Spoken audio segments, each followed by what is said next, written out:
Welcome to the show. My name is Tahir Kashif. Hauntings, cryptids, and the paranormal are found on every corner of the earth. There's no shortage of stories and encounters with supernatural beings that continuously redefine someone's perception of reality and their beliefs.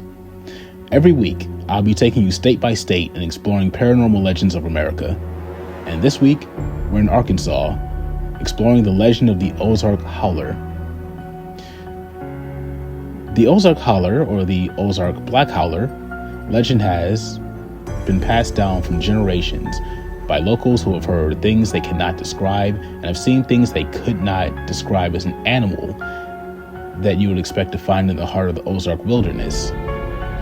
Its frightening sound and eerie appearance has been seen in more remote parts of the Missourian and Arkansas Ozarks, even further west in Oklahoma and in South Texas. But today we're going to focus on the Arkansas sightings. The Ozark Howler is typically described as being around the size of a bear, with a thick body, stocky legs, black shaggy hair, and having prominent horns. Most agree that it's either a black or dark in color. Its cry is often described as being the combination of a wolf's howl and an elf's cry. Some skeptics claim that it's an eastern cougar, a black bear, or some kind of wolf or feral hound. Sightings of the Ozark Howler have been officially recorded since the 1950s, though many Ozark families can pass on stories of their parents, grandparents, and ancestors experiencing the chill of seeing the Ozark Howler well before that time. Between 2005 and 2010, the Ozark Howler was spotted several times. A family living north of Van Buren in the Boston Mountains of Crawford County saw a trail cam after spotting what they believed was a cougar. The images they supplied to a Fort Smith television station appeared to show a big cat similar to a cougar.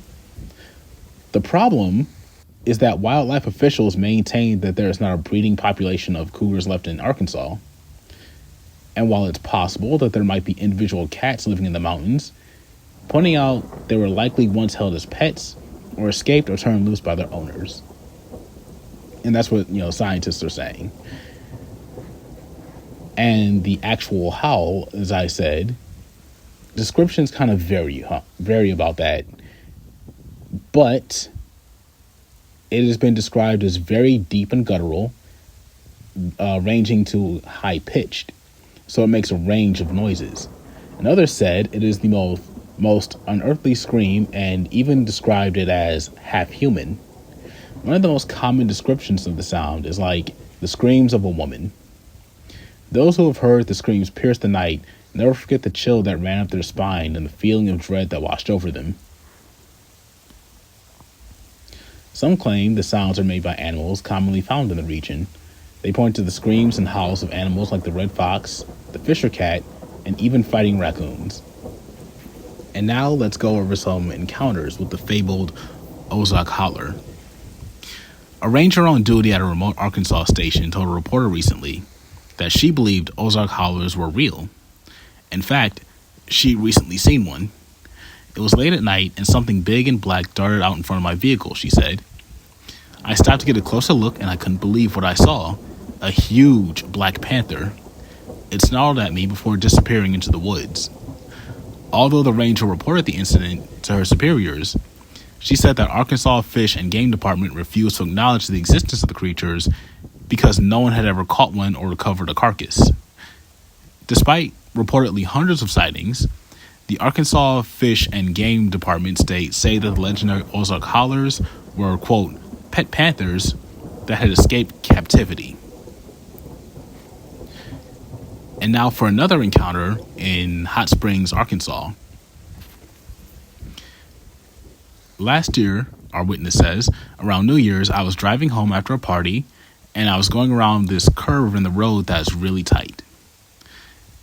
And I saw this big thing run across the road right in front of me, caught in the headlights.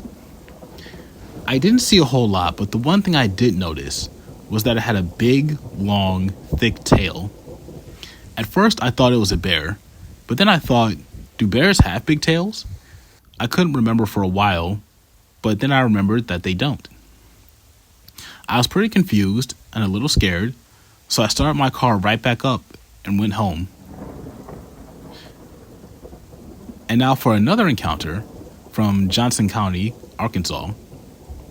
Our witness says, an animal spotted walking along a dry stream bed in Johnson County, Arkansas, about 5 miles to the east of Catalpa, Arkansas, about 7 feet long and almost 4 feet tall at the shoulder, was observed walking out of a thicket of the far side of the small valley, took a drink from the puddle, and then disappeared. And now for our final encounter from Jasper, Arkansas. I've seen this creature very close to Jasper, Arkansas. I've lived along the Arkansas Ozarks for over 20 years. I never knew what it was until recently doing research. And I do believe I know what they are. I had first visual sight of one off Highway 65 on Highway 256 headed towards Welcome Home. When I saw it, I couldn't believe my eyes. I had never seen anything like it. What shocked me the most was that its most memorable feature was the horns coming out of its forehead. Very much cat-like, but it was its face with its horns that really shocked me. I drove as in shock from a car crash, not believing what I saw until I started doing research on the subject. For over 10 years in a remote region close to Mountain View, Arkansas, you can hear the howl every single night, usually after midnight. I never knew what it was until I did the research. It's very elk-like, almost like a horn, but definitely a howl. If anyone is brave enough, I can show you exactly where to go to hear this and where I made visual contact. Before we go, we're going to tell the tale of a phantom hitchhiker on Arkansas's Highway 365.